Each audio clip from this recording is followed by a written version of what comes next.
నిన్న నైట్ నుంచి కూడా ఈ ఇన్ఫర్మేషన్ మన దగ్గర ఉండేవాళ్ళు ఈ విధంగా వర్షం పడుతుంది. అన్ని చోట్ల ముందే మార్క్ చేసి ఎక్కడెక్కడ లో లైన్ ఏరియా ఉంది, అక్కడ ట్రాఫిక్ డైవర్షన్ గురించి ప్లానింగ్ మనకు ఉంది. ఆ ప్లానింగ్ పరంగా ట్రాఫిక్ డైవర్షన్స్ చేయడం జరిగింది. అదేవిధంగా ఎక్కడ కూడా స్ట్రెయిన్ ఉంటే మనము అక్కడ వెళ్ళి రెవెన్యూ ఆఫీసర్స్తో కలిసి వాళ్ళకి రెస్క్యూ కూడా చేయడం జరిగింది. ఇప్పుడు ఈ ఏరియాలో especially eastern part of the వరంగల్లో వర్షం బాగా ఉంది. సో ఆ దృష్టిలో పెట్టి మేము అడిషనల్ ఫోర్స్ కూడా మొబిలైజ్ చేశాము. మనకు బోట్స్ కూడా అవైలబుల్ ఉంది. ఎప్పుడు కూడా అవసరం ఉంటే అది కూడా మనం వాడుకుంటున్నాము. అదేవిధంగా రెస్క్యూ గురించి ఉన్న అన్ని ట్రైన్డ్ మనిషిని కూడా ఇక్కడ డిప్లాయ్ చేయడం జరుగుతూ ఉంది.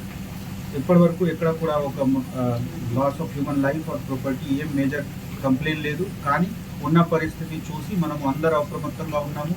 అందరు ఆఫీసర్స్ రోడ్డు మీద ఉన్నారు. మా సిఐ గారు నైట్ నుంచి ఈ బస్కి ఫాలో అప్ చేసి వాళ్ళకి సేవ్ చేయడానికి బాగా ఎఫర్ట్ పెట్టుకుంటున్నారు. మేము కూడా తిరుగుతున్నాము కలెక్టర్ గారితో. So we are all prepared and people will be safe. ఒకటే రిక్వెస్ట్ మీ అందరి ద్వారా ఉంది, దయచేసి బయట పని లేకుండా రాకండి. ఎందుకు వెళ్తూ అదో సడన్గా జామ్ అయిపోతుంది, బాగుతో మనకు రోడ్ కట్ అయిపోతుంది. సో ఎవరికి చాలా అవసరం ఉంటే మాతో అడిగి మాకు చెప్పిన వెళ్ళాలి, లేకపోతే రోడ్ మీద రాకండి. ఇప్పుడు హడబడిగా కామన్ పని గురించి బయట రాకండి. Anyway it is Sunday, so please restrain your